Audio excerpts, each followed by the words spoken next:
Welcome to the Read Your Keys podcast. I am your host, Joel Lopez. You can find the podcast on Apple and Spotify. If you're enjoying it, follow and subscribe, whatever it is that you need to do. Also on YouTube now, like and subscribe on YouTube. Today, my guest is the one and only Dr. Brian Lenzkes. I was honored to be on his podcast last week.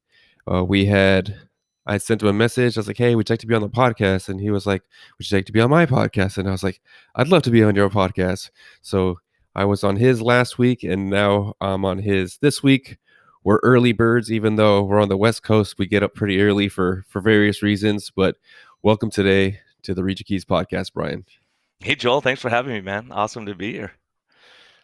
I think Dr. Lenzkes is unique in various ways. He's a doctor, and he goes on missions throughout the country, throughout the world. And I think he's just a great mix of just you know being a doctor and being a man of faith and just a man full of joy. So I think we have some pretty interesting things to talk about today, Ryan. Yeah, man, it was great having you on. I think, having you on the podcast was huge. It was huge for me too. But, a lot of the people listening really loved that, to hear us talking about being real guys and what do we lean to when times get tough? Yeah, I mean, I consider myself like a regular dude, and I think that's what's kind of refreshing about you is just that you're the humility that you have when you walk around and you interact with people. I mean, it's pretty refreshing, to be quite honest. The way it should be. We're all human beings. Doctors just have a degree or two, maybe more than other people. But, I think some of the wisest people I've met are people with zero education. They just get life. Hmm. There's something about that of, yeah, just being humble. I think if you want to be humble, go into medicine, because some things just don't work and you're struggling and you lose patience and you do your best. And, I think it's a hard profession that Hmm. to be in without faith, which is interesting because a lot of people say you're a doctor, how can you have faith? There's hocus pocus stuff. But I was just reading a poll, and it looks like 86% of doctors have some spiritual belief. So it's not like Really? it's not like it's too. They may not have, it may just be a fringe type Yeah. thing, but at least they're. I think you start looking and saying, okay, when you watch people die, it makes you think more than if you're doing other jobs where people aren't dying. Every once in a while you have a friend or family member die, but in the hospital, people die every day. So you start thinking about those things a lot more, I think. Yeah, that's a really good point because you're confronted with people's like no one ever goes to the hospital when everything is great, right? For the most part, I guess depends on which area you're in, but for the most part, like, hey, so and so is in the hospital. Oh, okay, something's not right. It's like you go for your doctor's checkups, for whatever reason, but if you're going, you get a phone call, hey, my loved one is in the hospital. That's not, it's not a good thing. And if you're having to run to the hospital and see them, it's not a it's a high stress situation. And so yeah, I I don't have a very stressful job, and thinking of like what you have to deal with as a doctor because so which because you've kind of had a two-part career, right? Like you're in a second stage now. So before that's what I wanted to kind of ask you about also. Were you in like a hospital setting, or was it like a doctor's office that you were working out of? How was that for you in your career? Yeah, medicine changed a lot. In residency, most of the stuff you're doing, ICU, hospital, ER stuff, admitting people to the hospital. And then in private practice, yeah, I was doing more outpatient stuff, but you have to learn that's a new, different game. We don't do a lot of outpatient medicine, being the primary care, taking care of people front line and keeping them from the hospital. Uh-huh. And then what happened is over the years, I would admit people to the hospital and then I would take care of people in the office. So what would happen sometimes Monday morning would come and they go, hey, you have 3 admissions at the hospital. You got to go take care of before you go to work that morning. Oh. Or you'd already have people in the hospital. So what happened over time is it kind of morphed to a place where we had a ton of hospitalists because most of the doctors now are trained for doing hospital work.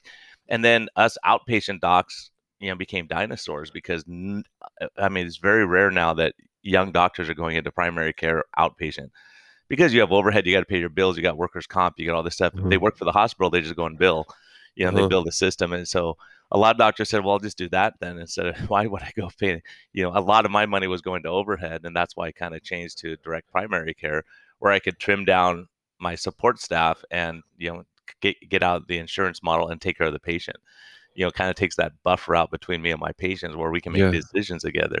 And I love it. I love this style. I mean, it's the best thing I ever did, honestly. Yeah, that's interesting. When did you see that kind of shifted that way? Because I know that there was a lot of like you're heavily regulated, and you think of like the doctor comes in now and they have all these forms that they need to fill out. It's like how, I don't remember it being that way as a kid. I feel like been within the last like 10-15 years where it's just the administrative part has been just taking a heavy toll on doctors, right? Yeah, it's a ton of liability. I would work 3 hours at the end of the day doing my notes because you have to make sure all your notes are done and correct. And so if you fall behind on your notes, you're in trouble. So, it's funny now. As a matter of fact, yesterday I had a patient who drove in from Arizona. And I said, "Why are you driving?" She said, "My doctor doesn't look at me at all. They turn their back. They're typing on the computer the whole time I'm Yeah. talking. There's no engagement anymore." And Mhm. that human engagement is critical. Yeah. So if you're sitting there and you're rushed because the poor doc, in their defense, because I know how it is, you have 8 or 10 minutes with that patient, Mhm. right? And you're going to talk, their mom died or something's going on tragic. You don't have time for that. You don't have time talking about low carb. You don't have time to talk about stuff. But the quickest thing we could do is here's a med, here's a med, here's a med. See you next time, Yeah. right?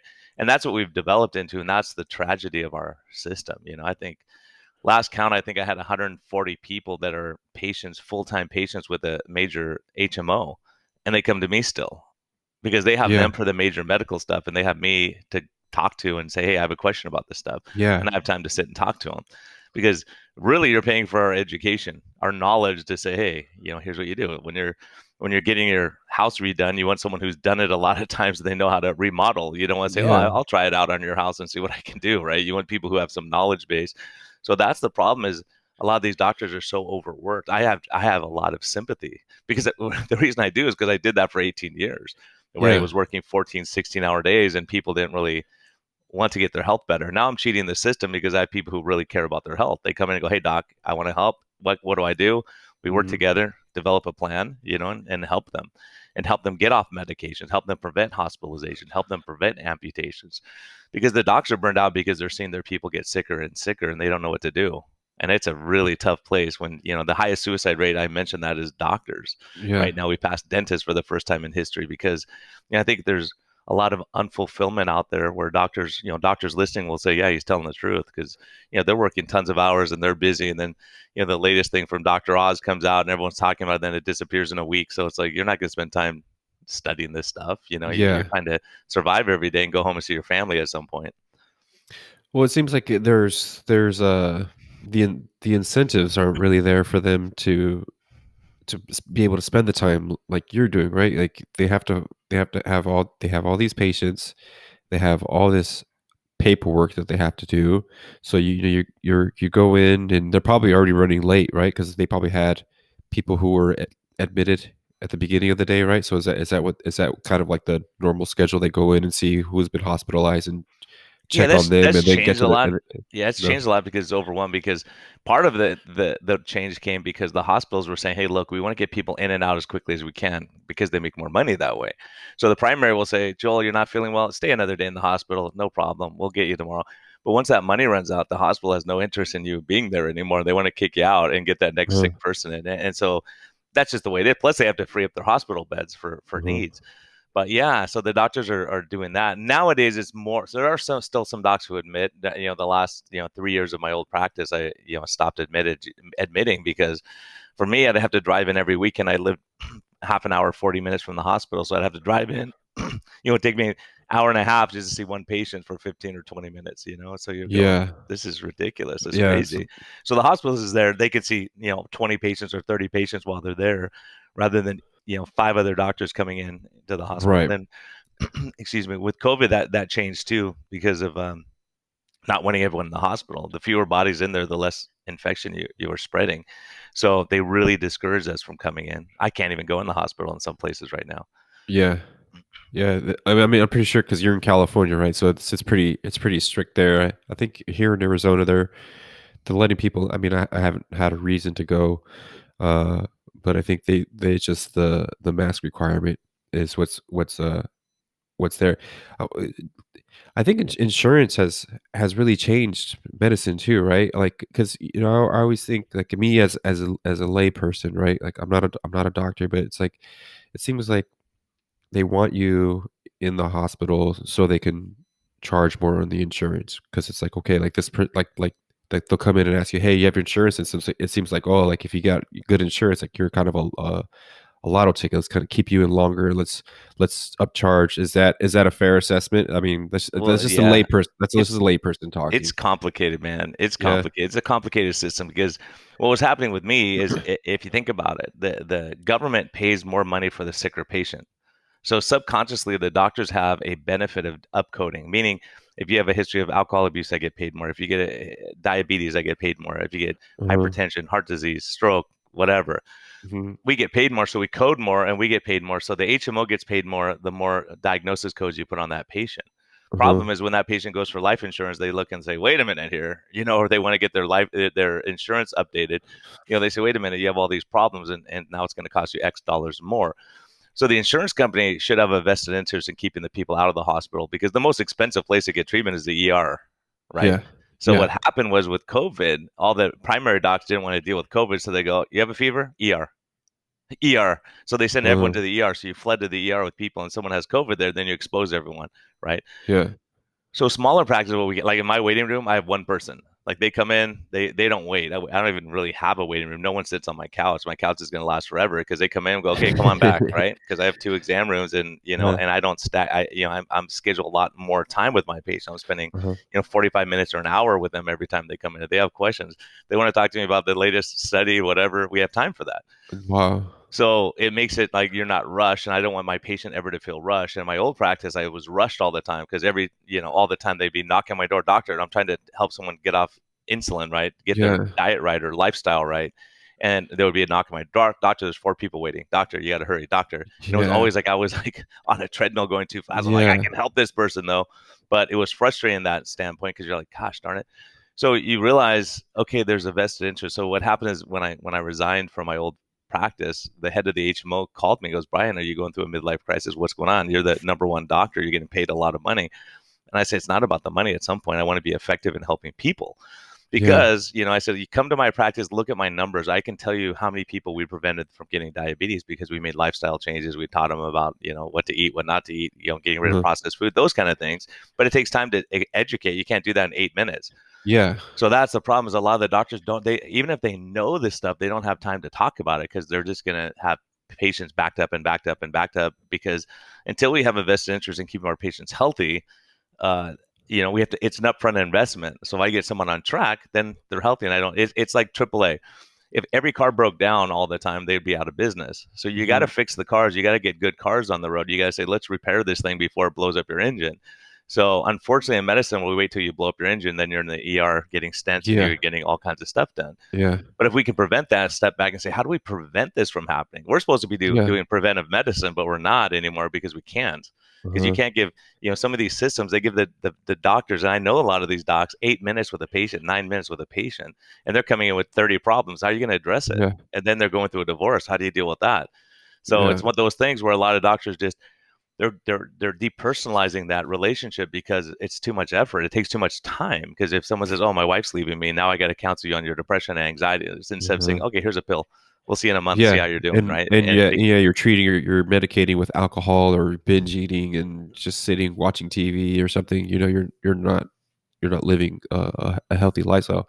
Man, this is really eye-opening, Brian, because yeah, it isn't fair, right? Like I go into the if I go in the doctor and I have an appointment and it's just like, well, I had a 1 o'clock appointment and I don't get back until 1:20 into the waiting room, and then I wait another 25, 30 minutes in the waiting room. It's like I don't have time for that. But it's just like the poor doctor, he doesn't have any time either. He's trying to, somebody has a complicated issue and he's got an 8 to 15 minute window to try and diagnose or find something. And it really seems like there's a lot of a lot of conflicting interests, right? Where the interest should be, the doctor and the patient, and that should be it. But you have insurance, and then you have all of this regulatory or paperwork, uh, and then you have insurance, all these competing interests when it should really be just doctor and patient, where it's like, okay, like Yeah, what's going yeah, on here? yeah. It's not only that, and it was a systemic problem in the office because what would happen is, say you have an 8 o'clock appointment, you show up at 8:10, and you have a 15-minute appointment. Now I got 5 minutes with you to get through all your stuff, and then your mom's sick, and you want to talk Uh-huh, about that. And uh-huh, so that's what happens to the poor doctors is that, if a plane's leaving at 8 o'clock, it's leaving at 8 o'clock. You can't show up yeah, at 8:10 and go hold the plane for me, right? yeah, So a lot of people don't realize, "Oh, I was only 5 minutes late, 10 minutes. Well, you only had a 15-minute appointment, and that's like three quarters uh-huh, of your appointment's gone. yeah, And now the doctor's already behind. Now the next person's upset. They're like, "Why do I have to yeah, wait? I was here on time." And the yeah, next time they come late because they go, "I had to wait last time," right? So you yeah. get into this crazy cycle where Cycle, yeah, if you cycle, say at two, if I have a 2 o'clock appointment, my patient only see him at 2 o'clock. They're not going to be seen at 2:45. They're not going to be seen yeah, for an hour. You're an attorney. You're a doc. You don't want to sit there. You don't have time. You got stuff to do. yeah, Everyone has a life. So right, that's why I've seen patients, with some of my partners waiting 2 hours to be seen all the time. It's like sheesh, that's ridiculous, man. yeah. You got stuff to do. I'm not going to sit now. If it, it should be like at the restaurant. They can page you at least. Say, hey, go sit in your car and we'll page you when it's time, right? Or go do your stuff. We'll page you when there's 10 minutes left and come on back. But it's just inhumane. We shouldn't treat people like that. And a Yeah, lot of hospitals or systems are like that. You sit there forever. You have a sore throat. And it's gonna be a 3-minute appointment. You just need some antibiotics. But so yeah, nowadays, so the beauty about direct primary care, we could do it like this. We could do Zoom meetings because everyone knows how to do it now because of the uh, pandemic stuff. Or you could do phone call. Or you could there's so many different. Or you can come in every single time. Whatever you want to do. yeah, So some people say, hey, I'm at my office. I don't have time to come there. I'm an attorney. Can we just do a Zoom meeting at 12:15? Works for me. Let's do yeah. it, right? And Is it it's sweet. is your practice a cash practice then, where you just kind of come in and you can pay cash to come and see you, and then that be that?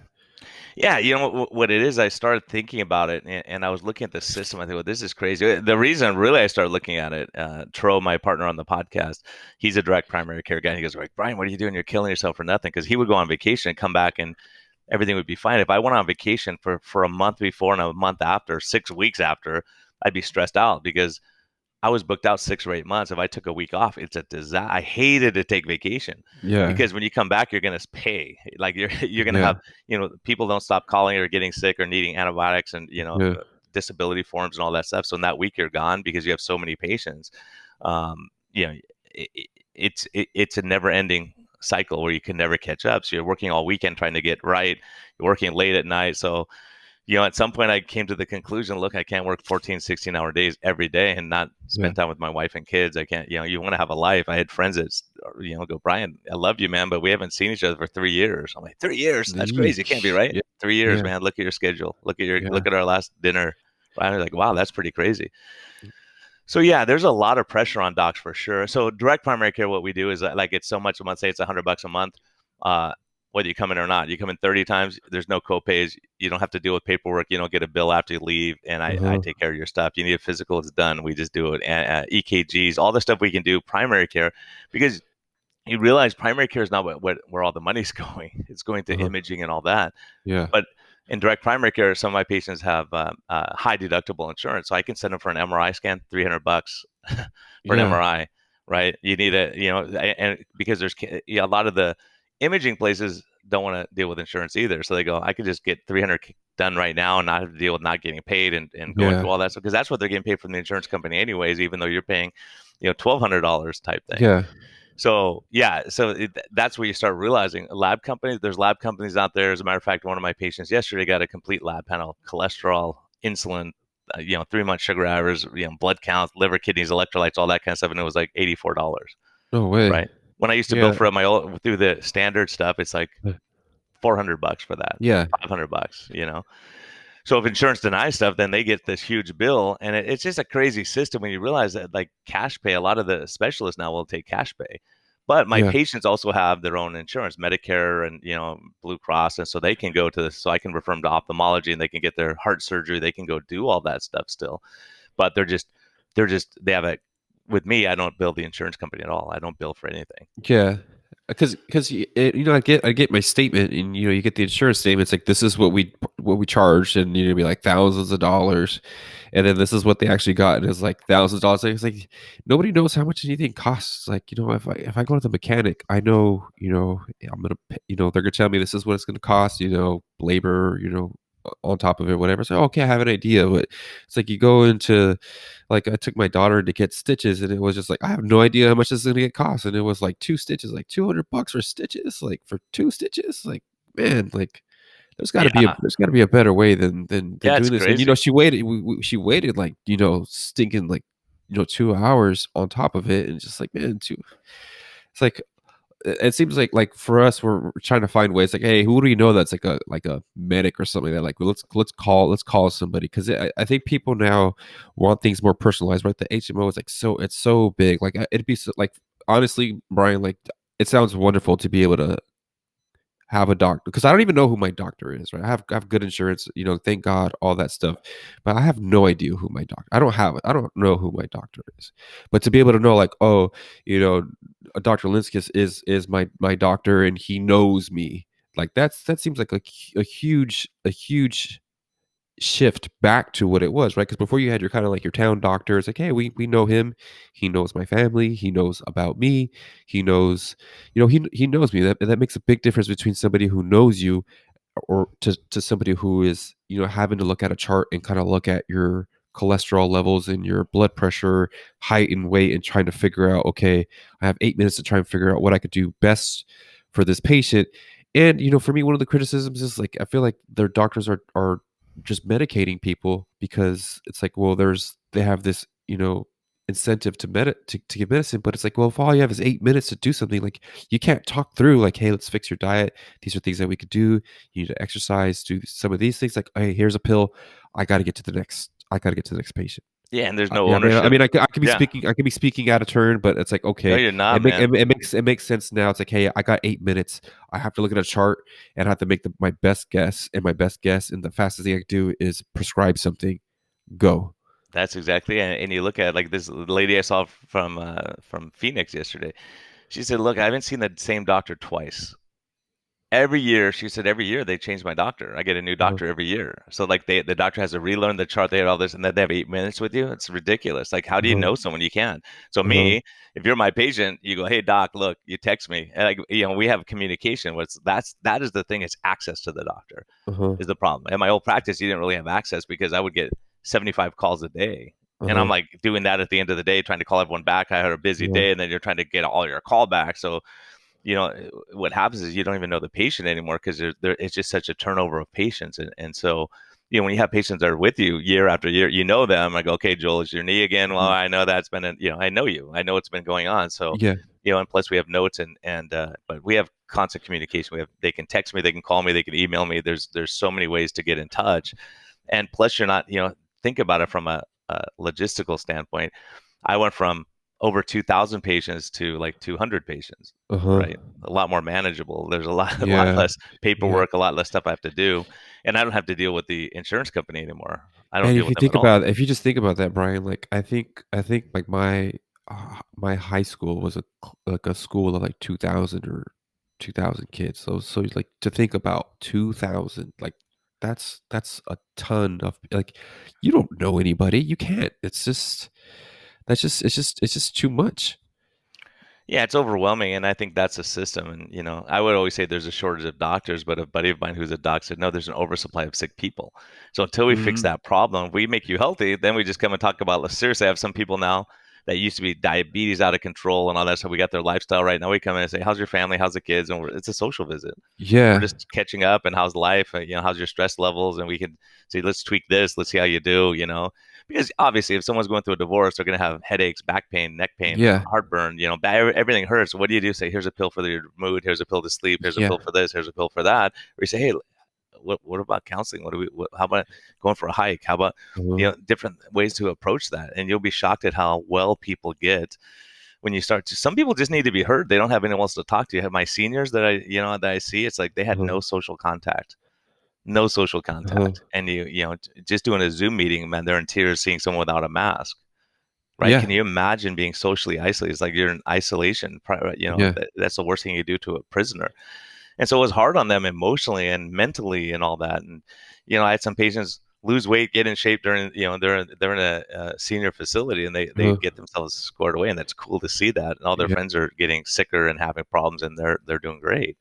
So there's a lot to that social connection, that personal connection. That's what we've lost in medicine. That's what I was feeling sad about, because we went into medicine not to make a lot of money. We don't make a heck of a lot of money for, I'm still paying med school loans with these Uh-huh. gray hairs, right? So, you go there because you want to make a difference. You want to help people Yeah. ultimately, but unfortunately what happens is people realize I got to make that car payment. I got to make my house payment. I got to work. So they're Uh-huh. working themselves to death. Yeah. Right. And What some of the was best advice I got was from a senior cardiologist when I was doing my residency. And he said, Brian, never allow your lifestyle to dictate how you practice medicine.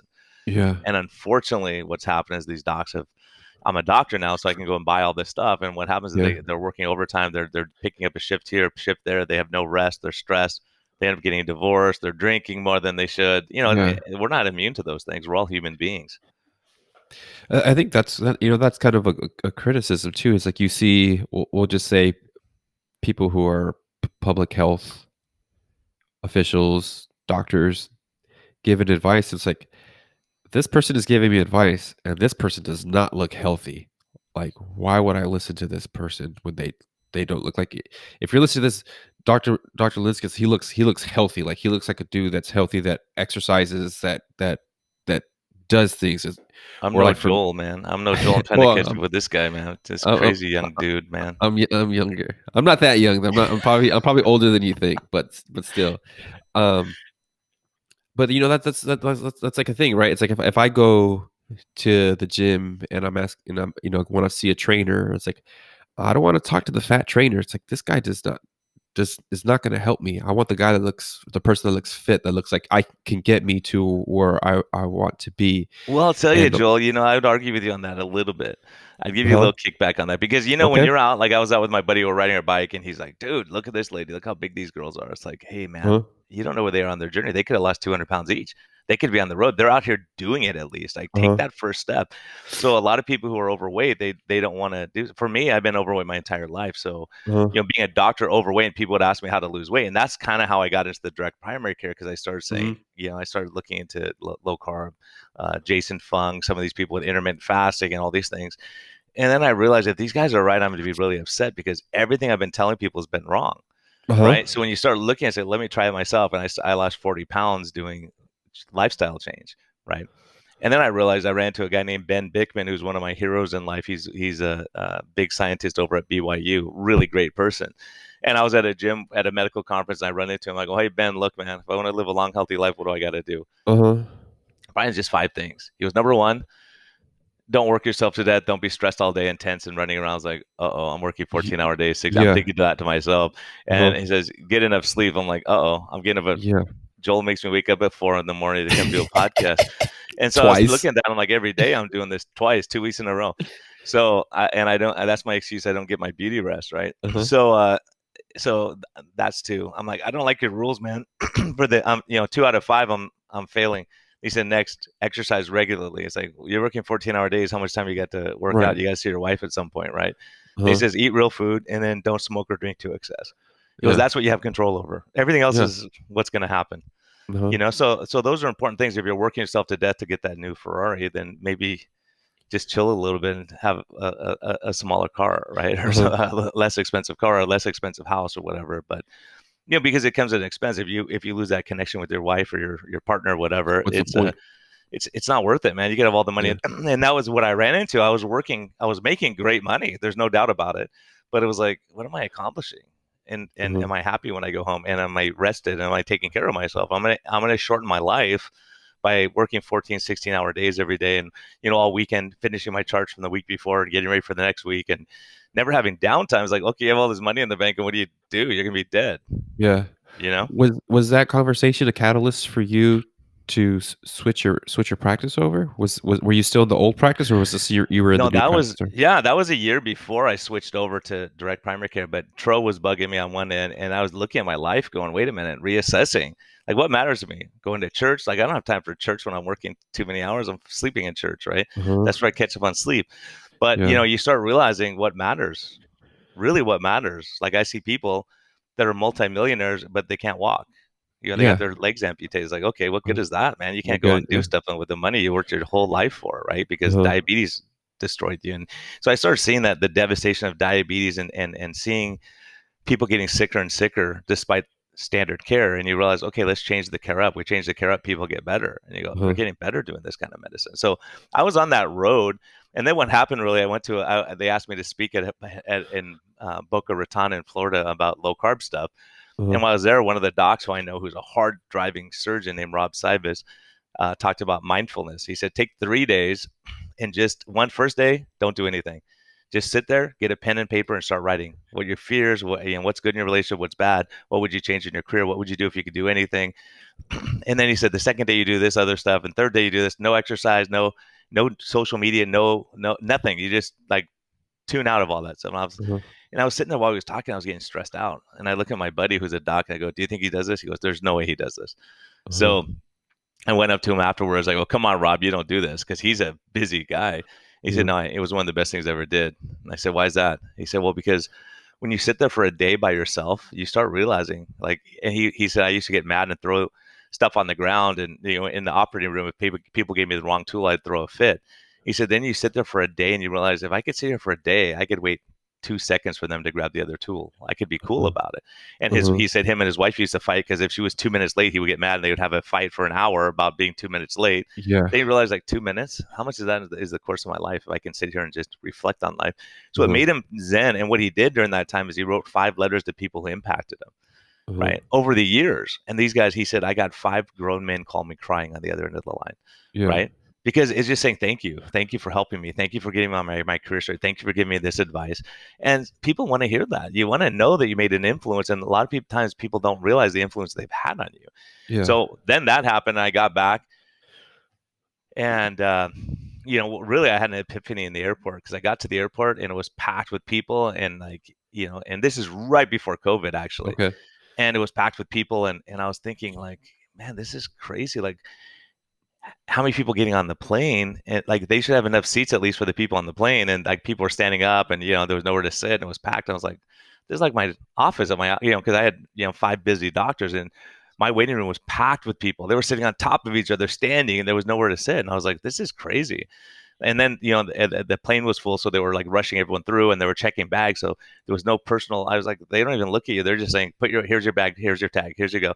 Like, they were Uh-huh. trying to rush you through because they were overwhelmed by people. Yeah. And then you get on the plane, and one of the flight attendants is burned out and she doesn't care anymore, and the other one's really peppy and young, and oh, where are you Issues to going, do. make sure you Yeah. eat dinner. And she was really Yeah. friendly and interactive, and I was thinking, one of my partners is like that grumpy flight attendant. I don't want to be like that person who doesn't care, because you think, why doesn't she care? But then you see her give her that safety lecture, and they say, here's your, the Uh, oxygen mask and all that kind of stuff.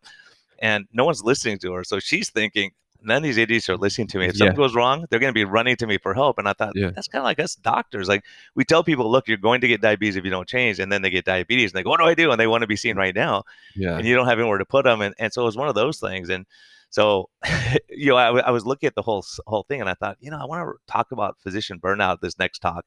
So I text my buddy and go, hey, I don't want to talk about this other topic you gave me. I want to talk about physician burnout. He's like, oh my gosh, yes, I would love it. Because I Uh-huh. started realizing you don't want to be that burned out person who doesn't care anymore. That's what Yeah. happens. They're like, okay, next, next, next. Like, there's no human connection anymore. Right. And I got back to my office, and it was absolute chaos, because I was gone for Thursday, Friday, Saturday, Sunday, and Monday, and came back on Tuesday. And they go, look, you have no openings for 6 weeks. There's 22 people that want to be seen. And it was like this crazy thing. Where do you want me to put them? I was like, then I thought, like, it would be like the pilot, trying to take off, and they go, okay, you got 9 people waiting, that have to get on the plane, but you have nowhere Yeah. to put them. What are you going to do? Right. Right. And so that was the stress I was dealing with. But then and then you have phone calls, and so I was there that first day till midnight, right? I was there at 4 a.m. till midnight, and then the next day till 11. So I didn't even see my wife and kids, Thursday, Friday. So, and it happened to be around January 26th, I believe, when Kobe Bryant's plane crashed, Oh, or his okay. helicopter A crashed, and he helicopter. died. Yeah. And I was thinking, man, Kobe would have given all of his money to have one more day with his family. Right. And I thought, would you do that, Brian? Would you give up your money and your security for that? I'm going, I would. if I could Uh-huh. hang out with my family and be there, because I didn't see my wife because she was asleep. She was asleep when I got home and asleep when I left, right? Your kids And were so I too, went to right? talk to my senior partner, and God worked, and it just was one of those things. We came to uh, uh, I gave a 6 month notice and said, hey, I'm not doing this anymore. I'm done. It's not worth it. And So, that's when I started really realizing, what matters. At some point, you say what matters in life. If you're doing a uh-huh. job you hate and you're miserable every day, you got to figure something out. You could either be, if you're it's like being in a bad relationship and your spouse beats you every day. At some point, you go, okay, this isn't good for me. I got to get out. Even if I find something worse, or hopefully I find something better. Well, what's interesting is that you were doing what you wanted to do. It just weren't doing it in a way that you felt was effective. So that was, and you were just running yourself ragged, right? So like you were in your profession or calling, but you were not in the environment where you felt like you could flourish. Because one of the things I think is awesome about you is that you go on on mission trips and things like that. Did you didn't? I mean, if it was crazy for you to go, 4 days for a conference, a mission trip, were those even in the picture yet?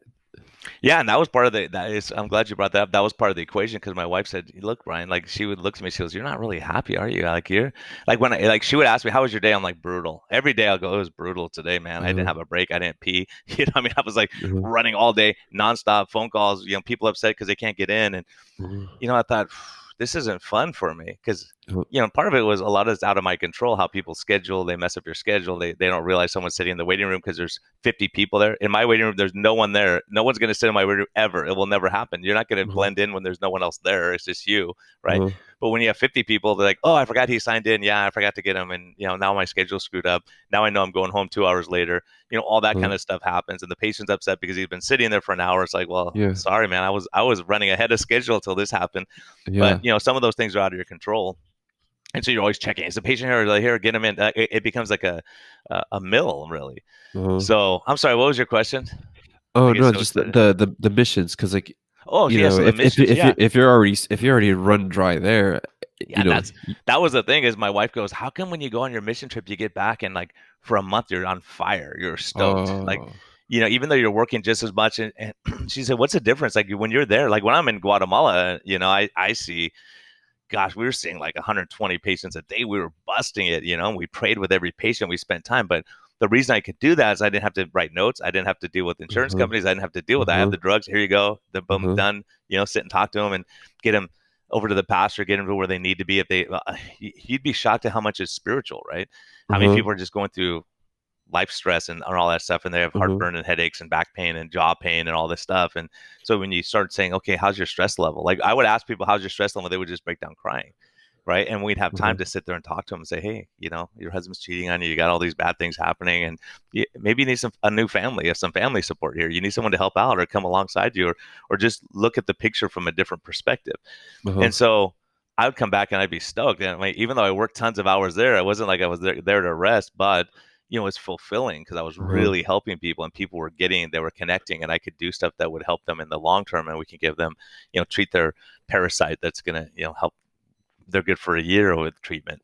yeah, So, when you see people benefit and just connect humanly with people, I think there's something to that. When you're rushed through a system and you realize I'm not effective anymore, and you have to, you know, fill out paperwork all day, and you're uh-huh, arguing with insurance guy. I mean, everyone knows, doctors listening know, like you try to get a prior authorization, it takes an hour, they put you on hold. And I think they do it just to test your will. You don't have time and you're sitting there on hold forever. So one of the uh-huh, greatest things was electronic records or electronic prescribing, so we could just send it because they'll put you on, you'd be on hold with the pharmacy for 20 minutes. Like, okay, the yeah, pharmacist is busy, they'll get to you, and you're trying to call in something for your patient who needs it right now. And it's stuff like that. Now I could just say, okay, I'll leave a voice message. Here you go. Or I just yeah, send it electronically and they get it. So it's so much more efficient. So because we had to be more efficient because you're seeing so many patients, you can't do it anymore. You can't be like the old school docs. But now I can. Now I'm like an old school doc. Like I can, I live 2 minutes from my office, so I can drive in and I never hit traffic. I'm not, it's yeah. one of those things.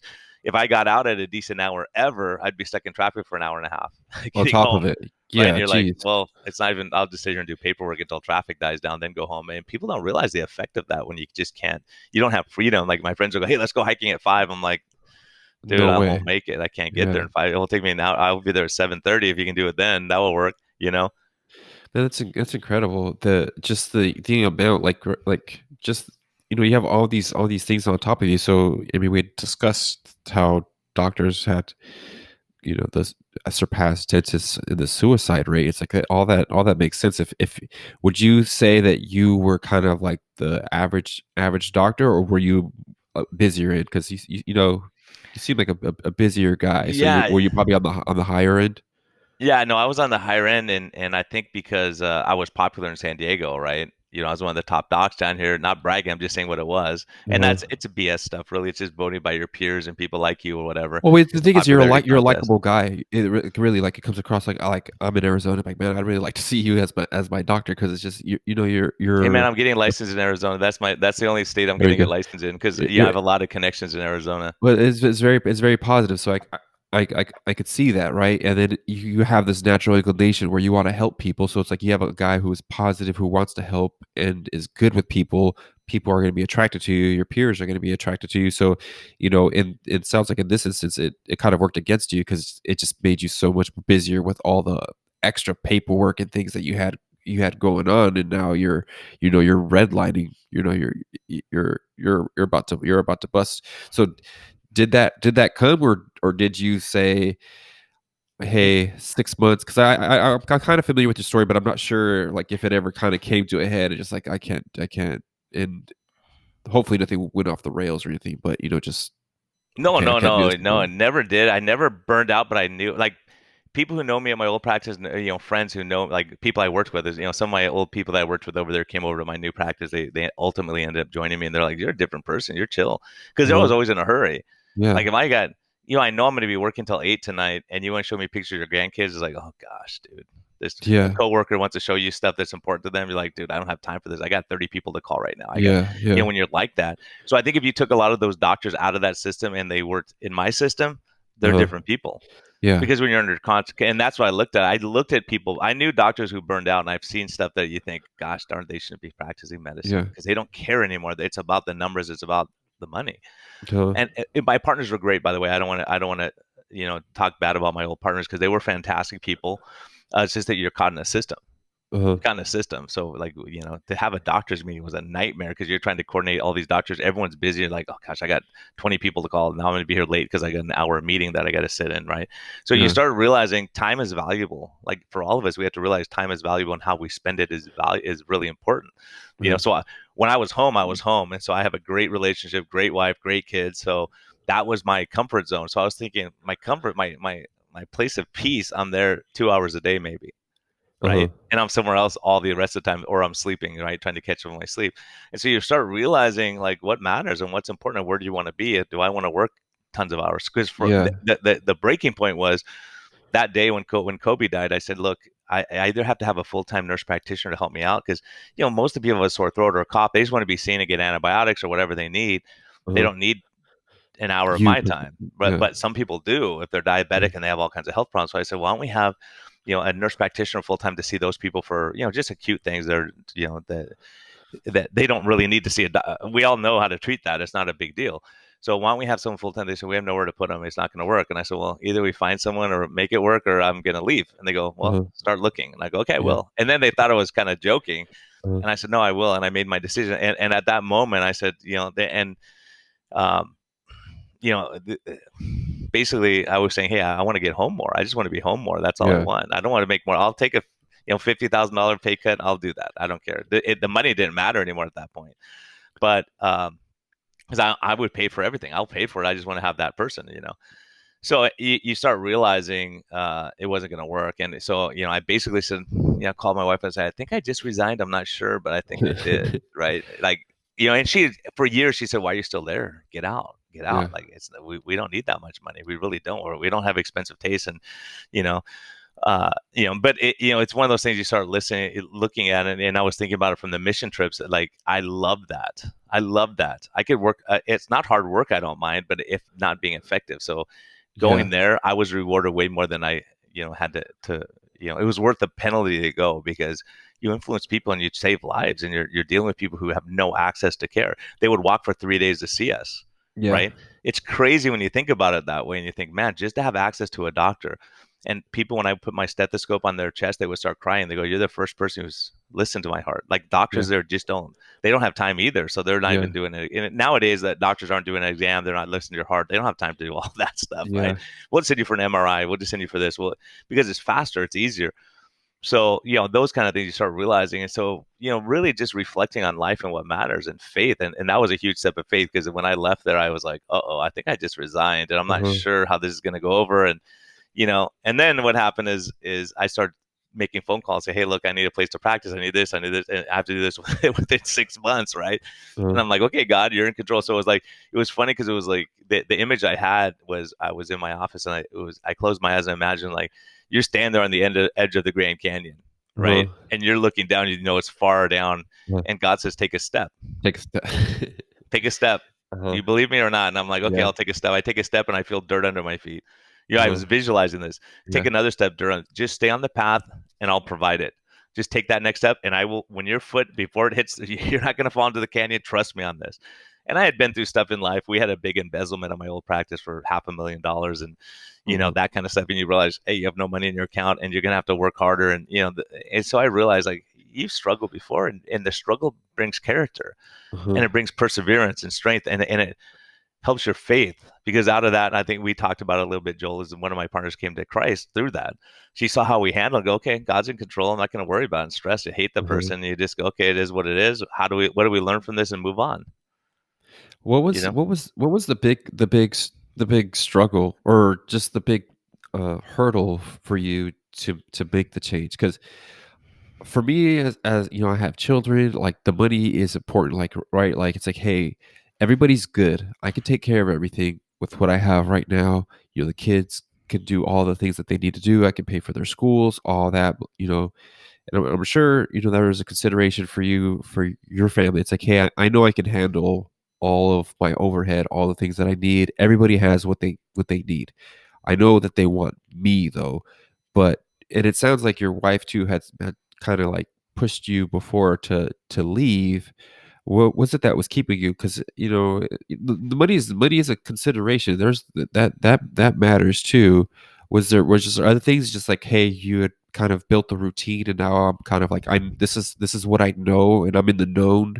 We'll say, like, the you were in your Egypt, so to speak. Like, hey, I know what my day is going to look like. The promised land is over here, but I have to take the leap of faith, and I don't know what it's going to look like if I leave. All those things. So were all those things on your mind? Absolutely. And faith was a huge thing, right? For me.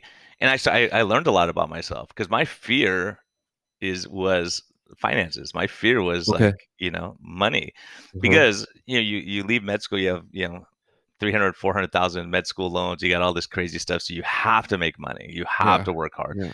So I always thought I'll work hard for a few years, establish myself, and then I'll start putting on the brakes a little bit. But what Uh-huh. happens is you get more and more patients, and it's like you have no time, you have no breaks, you have Uh-huh. no peace, right? So you start realizing, okay, now I'm in this system and I'm finally making good money. Is it worth it at some point? For me, it's like, do I have enough in the bank where I can, like, take a break and restart stuff? And Uh-huh. plus, I do another podcast, Low Carb MD, and I had a lot of people that were seeking me out because of that, but I had to turn them away because I couldn't. In that model, I couldn't take more patients. I had no. So there's people that were seeking me out that wanted help, but 80% of the people I was trying to help didn't want help, because they said, "No, just give me a pill for that." I'm like, "Well, we Uh-huh. can cure it without a pill," but they're like, "No, I'm not giving up my Twinkies and donuts. I'll just, like, take a pill for that." So when you realize taking a pill just shoves that sugar into your brain and heart and causes other problems, is like, this Uh-huh. isn't the way we treat this. It's not a Uh-huh. good treatment. So I thought, if I had the patients who are invested in their own health, because a lot of there's a lot of dynamics here. One is that people think healthcare is a free thing. It's like, well, there's doctors, there's gloves, there's all this stuff you Uh-huh. got to pay for. So it can't be free, because someone has to pay for all the supplies, the Uh-huh. equipment, and all those kind of things.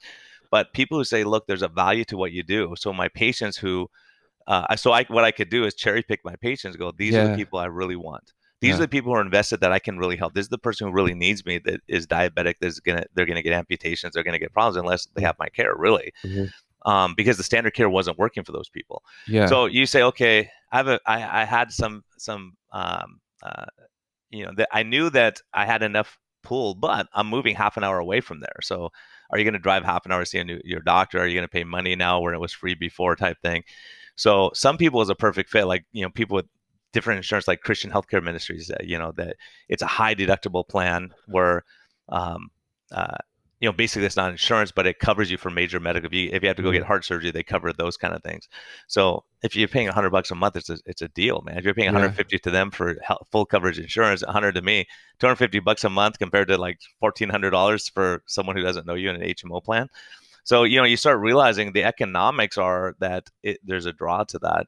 And my calling was really to do this low carb and intermittent fasting, all this kind of Yeah. stuff that really help people get off of medicine. So when I Yeah. stop people on medicines, it's great because sometimes I can, I have one guy, we took him off, he had tons of insulin. We got him off his insulin.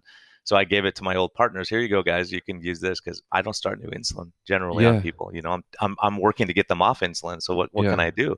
So I think it's a, it was a big step of faith for sure. It Uh-huh. was a calculated step of faith, though. It wasn't like I'm just going to randomly do this thing. I knew that a certain amount of patients, I had patients saying that you should do this. Plus, there was a mold problem right above my office of all places. And Oh, so I yeah. was Yeah. having severe hives and my eye would swell shut. My lip would get huge. I was taking prednisone all the time. And my wife's like, Brian, why are you dealing with that? Just get out of that environment. It's not Uh-huh. good for you. So Yeah. I just had to look at the totality of everything and you go, okay, I really, when I die, I don't want to say I had a ton of money, but I wasn't effective. So Yeah. what do I do now? I'm effective. Every day I leave and I'm like, guess what happened today, honey? Guess what Yeah. happened today? Guess what? Yeah. This lady came off meds. Guess what? This lost 20 Yeah. pounds. This one. And when you see great things happen, you see the fruit. It's hard when you don't see the fruit. It's like the youth pastor, Yeah. Joel, like those youth pastors, like they invest in these kids and they go, these guys are knuckleheads. But then 10 years later, the person comes back and says, you changed my life. You saved my life, man. I was using drugs and I was messed up and you cared about me and you spoke to Yeah. me and you spent that time with me. And that's what we want ultimately. And you don't go to the funerals and they say, you know what? Jim had 4 cars. He had Yeah. really nice cars. No, they Yeah. say, hey, one day I was sad and Jim came in and helped me. Right. And so ultimately you say, well, what do I want my life to matter? Because my mission trips, I've had experiences there that changed my life. Right. Like from Yeah. common people that have nothing but, what they said or what, their observation or being able to help them or just holding their hand, and helping them through, I've seen crazy stuff, man. Like, Joel, we were talking about that a little bit on my podcast, but with my translator, I'm going to have him on one time to tell some of these stories, but it's crazy. Like Uh-huh. we're talking to this young guy and like, it just came to my head is like, have you struggled? And there was no indication of anything. I go, have you struggled with suicide? Like wanting to commit Uh-huh. suicide? Just random. How do I know that? I have no Yeah. idea. Yeah. And my translator looks at me like, is that what you're asking? I said, yeah, that's what I'm Yeah. asking him. And he looks at me, he said, I had a noose around my neck this morning. I was going to kill Uh-huh. myself this morning. And Uh-huh. my sister said, please go and get help from these doctors. Maybe they can help you. And you Uh-huh. think, wow, how crazy is that? And Yeah. now the guy's flourishing. He got his spiritual life for it. And he was going through a Yeah. lot of stuff. But it may have never come up and maybe the guy goes out and hangs himself that night. It's like, wow, we made a difference in this guy's life at least, Yeah. and like I come halfway, I mean, not halfway across the world, but a far Right. travel and we're there and it makes an impact. So that's Yeah, why I love that. that's interesting too, right? It makes no sense. Why would I ask that? Like That there's doesn't make sense. doesn't make sense. It's just like, I need to ask this question. And we had kind of discussed that, right? You feel the Holy Spirit, you feel that sweatiness in the back of your nose. Like this is a strange question to ask, and I might look dumb asking this question because he could have gotten offended too, right? That's like, what do you mean? Is I considered suicide? Like, what's Yeah, But totally. you, Yeah, I'm just asking. It was just like there, it was there. And my translator one time goes, Brian, ask him this question. And I was like, really? Are you sure? He goes, yeah, no, that's kind of weird, but go ahead and ask him. And he yeah. asked him, he goes, yeah, that's true. And it was a different person. And so The translator asked you to ask him, yeah, the or you asked translator it? goes, Brian, I'm just telling you, I have a sense, and he's a spiritual guy. He's Okay, very, very okay, deep. He's a knucklehead, but he's very deep. I'll have him on the podcast. You can listen to that one, man. okay. It'll be worth it, man. Our stories are crazy, like Uh-huh. stuff we've seen together, and we laugh. We're like, what's the odds of that happening? Yeah, You know. So, in the way I met the guy was crazy. I just knew I was going to do ministry with this guy. I go, I know we're gonna, and that guy, my translator, I just said, hey, I think we're gonna do ministry together. What do you do, man? And he goes, and I never talk to people. I'm uh, pretty private in church. I had to walk across the church and I kept putting off. I don't want to talk to this guy, but I felt called that I had to. And I Uh-huh. go, what do you do? He goes, I'm a landscaper. I do this and this. And, I'm like, that's what I don't know. We're going to do something together, but I don't know what it is. So Uh-huh. then this whole turn of events happens, and I talked to my pastor, and we start medical mission trips in my new church. And we go to the first meeting, and we're going to El Salvador that time, and they assigned my translator. Guess who it is? That guy. Yeah, yeah, And yeah. we've had some of the most amazing experiences together, just seeing people's lives change, like, just spiritual battles and crazy stuff that people deal with. So, yeah, it's crazy. Like sometimes you just know and you just know. It's Uh-huh. weird. Like, you know what I'm talking about, Joel. A lot of Yeah, people don't identify with that, but sometimes you just know something's true and go, gosh, I have a check in my spirit about this person or something weird about it. And, yeah. business associates, and you go, gosh, darn, there's something not right. And you just know it's not right. You can't put your finger on it, you know? Um, yeah, I was listening to your podcast, I think, with Mark Fernandez. You guys were talking about going to see to the MS-13 territory. Like that's nuts. Is that crazy, man? That story is nuts. It's still crazy to us. Like we laugh. Like every time I see him, we laugh. And I go, Mark, remember that? That was just crazy. We tease him all that. And he's a stoic ER doc, awesome guy. It's worth listening to. Life's Best Medicine with Mark Hernandez. Take a listen because it is cool because I know Mark and he's a private, quiet guy, and he got up there and man, it was crazy what happened to him and walking into MS-13 area and how it happened because he wasn't even supposed to go that day. Uh-huh. And I was trying to talk him out of it. I go, it's dangerous. You may not want to go with me, man. And he goes, no, if you're going, I'm going. Right. And he went, and he's not a public speaker, but he was amazing. It was just amazing what happened with him. But yeah, he just, because he was called, you don't call the equipped, you equip the called, right? So Yeah, exactly. he was up there and gave a powerful talk, and watching these MS-13 guys break down in tears and cry and say, I got to change my life, right? Uh-huh. Just two knucklehead docs walking in there. And then the other impact was they all took up a offering for us. They're giving us Uh-huh. money in the poorest part of Guatemala, and you're thinking, we can't do this, we can't take Uh-huh. it. And we got to use that money to help other people in the church, and it was kind of a cool payback time.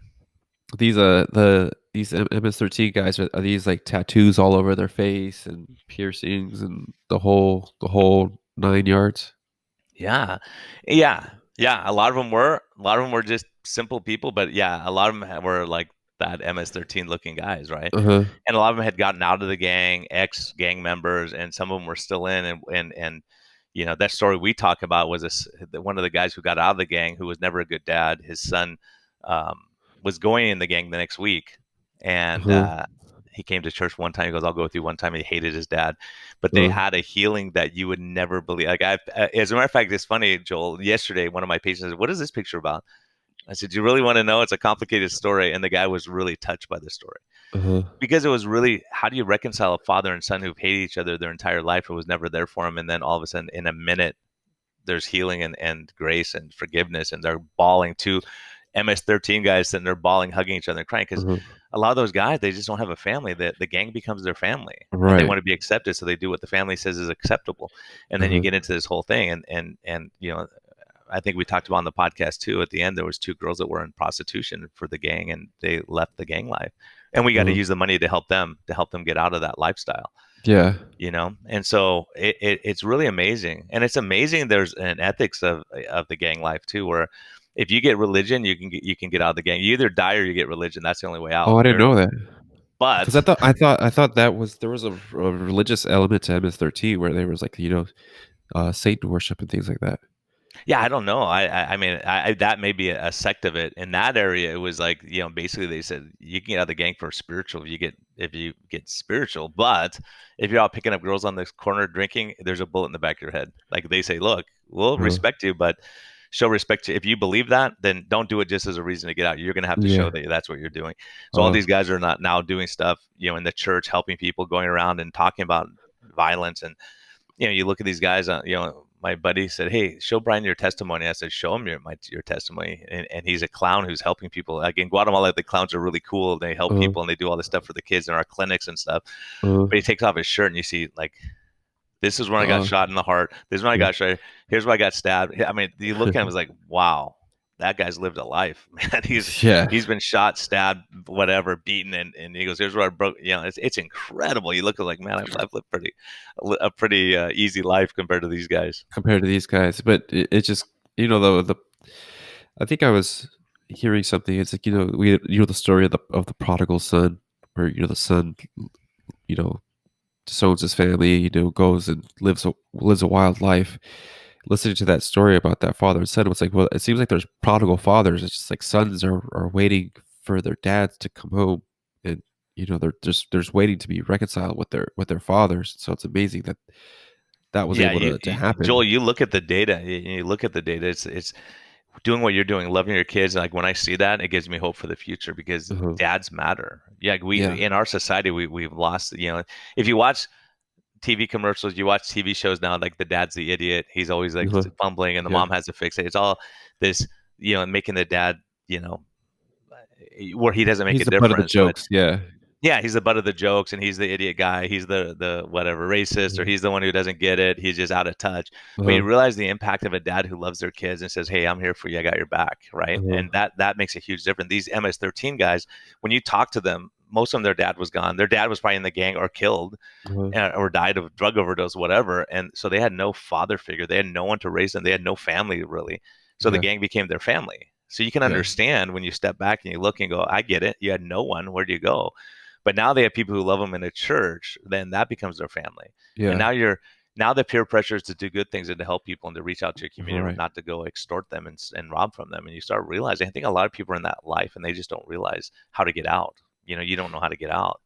And Yeah. once I you're in, you're was. in. You're Yeah. 13 years old and you make a lifelong decision. It's pretty Yeah. tough, Yeah.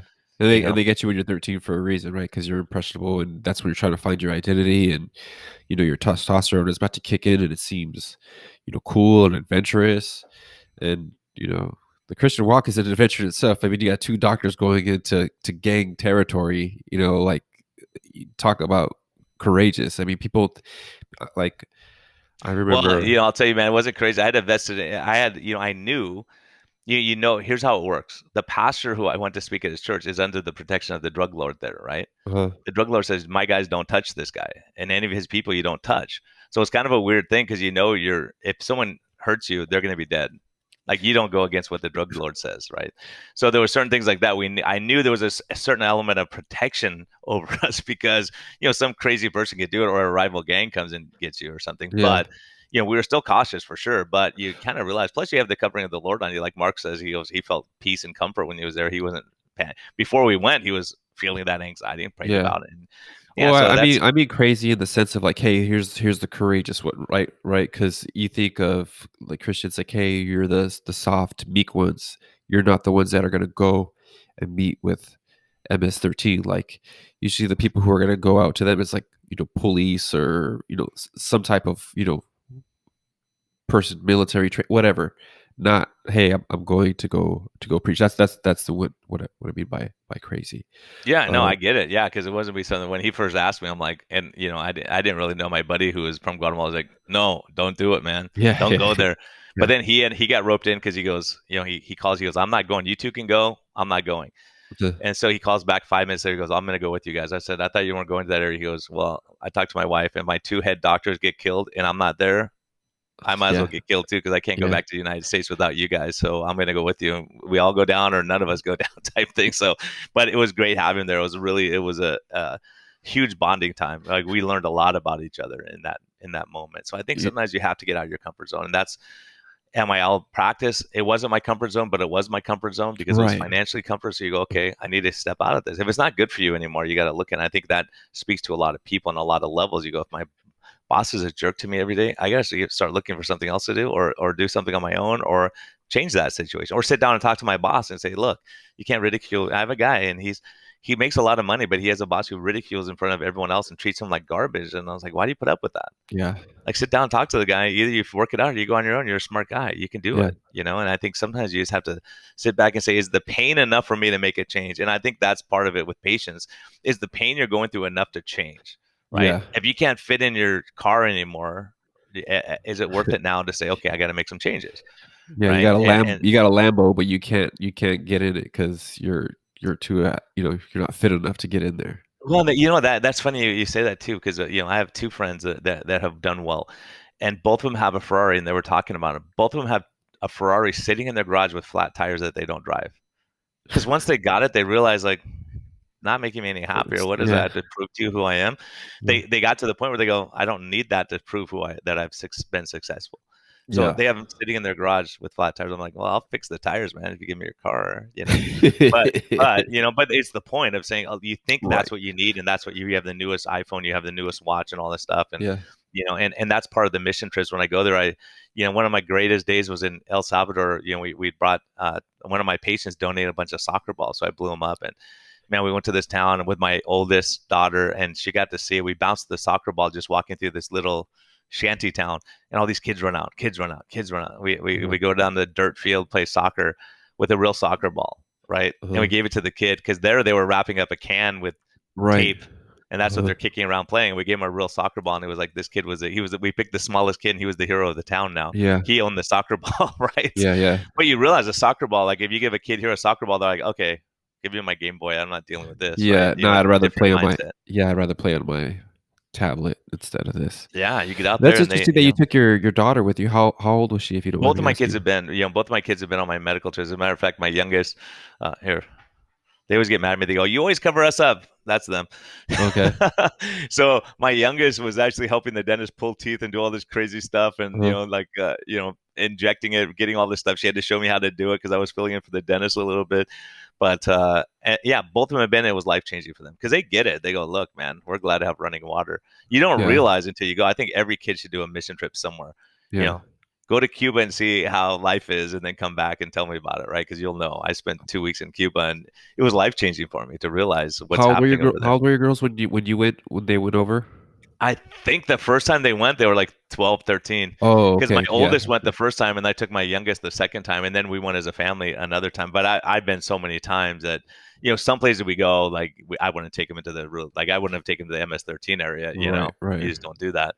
Yeah. But there are certain places that, where it's just they when they see life, you see how people live, and you really appreciate things. I think we just don't appreciate what we have. We Yeah. have a lot of freedoms that other places don't have. Just the fact that you can walk down the street by yourself. When I was in El Salvador, it was a creepy feeling. I was with six guys, and we were all stressed out Uh, because you don't go anywhere. You just don't do it because yeah. the gangs are so overpowering that you can't take a chance in the city there.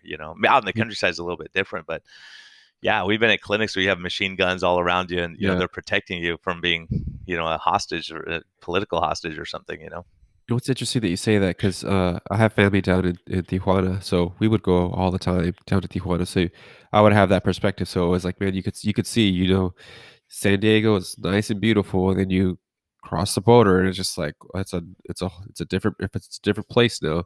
But, when we were kids, my brother and my cousins, we would walk around Tijuana by ourselves, 10, 13 years old, we would go by ourselves, and then my wife and I, we went to vacation somewhere. I can't remember it right now, but I was walking with my wife and I was like stressed out because I was like, we were like a touristy area, but it was just like, I don't know if it's because I'm with my wife now. So like, now I'm very much You're aware, aware, yeah, more aware. and that's how Whereas you like have to be. You have to be aware of your surroundings and not have whereas like, flashy watches and it's, don't whereas put like, yourself out yeah, there. well that too, right? Like, a 12-year-old kid or whatever with my, my cousins, like, nobody cared about us, and you're not as aware as when you're And you're a grown invincible when you're man. 12, man. You don't realize stuff can Yeah, happen, man. right? You're like Yeah, man. naive and you don't know. We'd hop in taxis and go all over the place. It was a lot of fun. But it's interesting now that it's like I'm a grown man, much bigger than I was. But it's like I'll have my wife with me, so it's like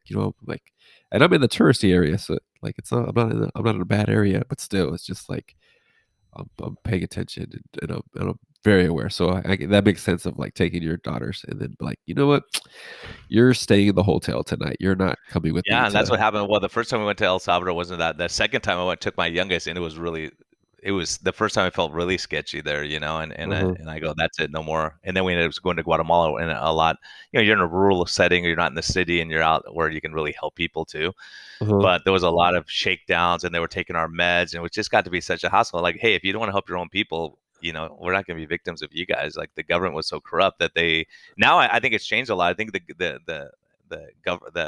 president of Guatemala or El Salvador now is really trying to clean things up. It sounds like, so uh-huh. hopefully they can clean that up, and we can go down another time sometime. But yeah, it's a you can't put yourself at major risk. You have to make calculated risk. Right, You right. calculate and look and go, okay, it's not worth it anymore. It's too dangerous.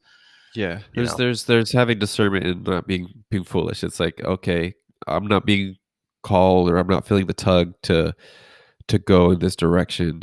So no, this might be my ego telling me to go and getting me in a situation that's not going to be good. So obviously you want to be. It's like I always say, I want what God wants, so I want to make sure I'm on His side. Exactly, right? Yeah, if he's calling you to go, it's like it doesn't really matter what you want. You can, sometimes you're just called and you just say, okay, I'm called to be there, and there's a reason you're there, and there's people that you connect with, and I have lifelong friends from a lot of those places, that we just, you connect and you understand as a human being, we're all the same. You look at the Russians, you look at the Cubans, the people Uh, are yeah, great people. Vietnam, I was like, these guys don't care about all this stuff. They just want to go right. out there and work in their rice field, right? I mean, Uh, really, literally, these guys are out there doing their thing, and you talk to people, but man, after we left, the devastation that happened there, just leaving our friends behind, they just got sent. Farmers are sent to the mountains where it's all rocky and hard. They uh, farm here, basically killing them. And I, so there's a lot of stuff where the people are good people and they want good stuff, but sometimes you have bad leadership and right, it's a right. disaster for your country. I think we're coming up on our time here, Brian. So let's start wrapping up. Before though, I mean, what's your message or your if you have one that you don't have to have one if you don't want, but is there anything you'd like to Man, say I got before so we many wrap up? messages, Joel. I think the message really that I've been resonating with is that's why I do the new podcast is never give up hope, keep the faith, right? And really know where your foundation is. I think right now with COVID and all the stuff we've been through, a lot of people are reassessing what matters and what's important. I think that's really the key. Say, hey, look, sometimes to improve things, you have to go through a lot of pain. You have to go through some pain to get on the other side. Like if you're Uh-huh. struggling with weight, you're struggling with alcohol abuse, you're struggling with whatever, just take those steps, those first steps, and say, okay, how do I make myself better? How do I make myself? Because a lot of us you can't change your past, but I think a lot of times your past is there to help other people because if you're struggling with drugs and whatever, pornography, whatever it is, that you can come out the other side and be able to help that next person and the next person. So we wonder why we go through bad things in life, but I think it's really that you can reach back and help other people. And kind of like what you were saying, Joel, there's a lot of doctors out there who've never struggled with their weights. They've been fit, they've been healthy, so they've never really had to make changes. So they go, just do what I did and it works, right? Just like us Christians will say, do what I did and it worked. Well, what works for you? Ultimately, it's like figuring out what gives you peace in life. Where do you find your comfort, your peace? Right? Where do you what makes you tick? What gets you out of bed in the morning? And I think a lot of people have to reassess that. If you're in a job that every day you're miserable going in there, it's like sometimes you have to figure out, okay, what would I really do if I could do anything? What would I do? Where would I make the most impact? And educate yourself that way, help yourself that way, and go just get on the right path. You could be just starting, or you could be halfway through, or three-quarters of the way through. But say, how do I find peace? And I'll tell you one thing I do know is the people who help other people, who put themselves out there, are the happiest people. The people who it's all about you and what you have and prestige and impressing your neighbors, they're the most miserable people I know. So look at that and say, hey, if you like to drive a nice car and that's your thing, cool. If you enjoy it and that's your thing, cool. Mhm. Right? There's going to be sacrifices to get there. So, I think in life, just really assessing and saying what really matters. Ultimately, one of my good friends, I'll leave you with this. He said, Brian, he's a pastor. He said, it's all about the potato salad. I said, what are you talking about, man? What do you mean? And he goes, potato salad. He goes, I do a lot of funerals and things like that. And generally what happens, they go back to Aunt Peggy's house or someone's house, the aunt's house.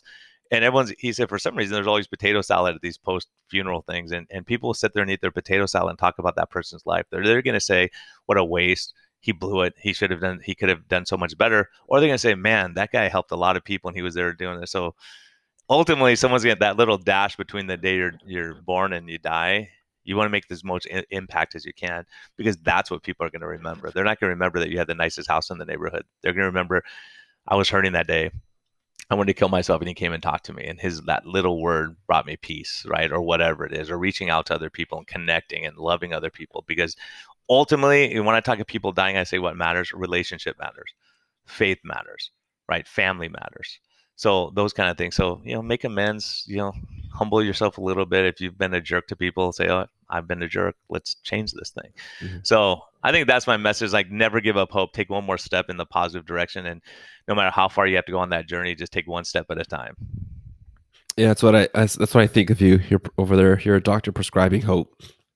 Yeah, hope. You look, nothing is more beautiful than seeing hope in someone's eyes. Laughter helps people. We know that. Enjoying life and laughing at yourself sometimes. Go, yeah, that was a dumb move, right? Okay, whatever. I said a dumb thing. Go on with it. Yeah. You can't worry about what other people think all the time. Don't go out of your way to be a jerk, but I mean, live your life and be real. Be Yeah. real. Let people know who you are. Don't hide who you are because you think it's going to offend people, and be able to give your opinion and hopefully not dominate your opinion over everyone else's. But at least say, hey, this is what works for me. You can look into it or not. It's up to you now. Up to you.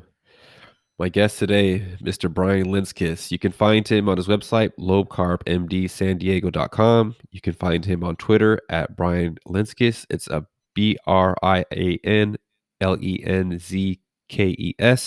He is the host of Life's Best Medicine podcast and also the Low Carb MD podcast. He's an awesome doctor. I appreciate you coming on today, Dr. Lenzkes, so much. Yeah, you can find him there. Thank you so much, and I hope you guys enjoyed the show. Thank you. Hey, thanks, Joel, man. Thanks for having me on, man. Appreciate it.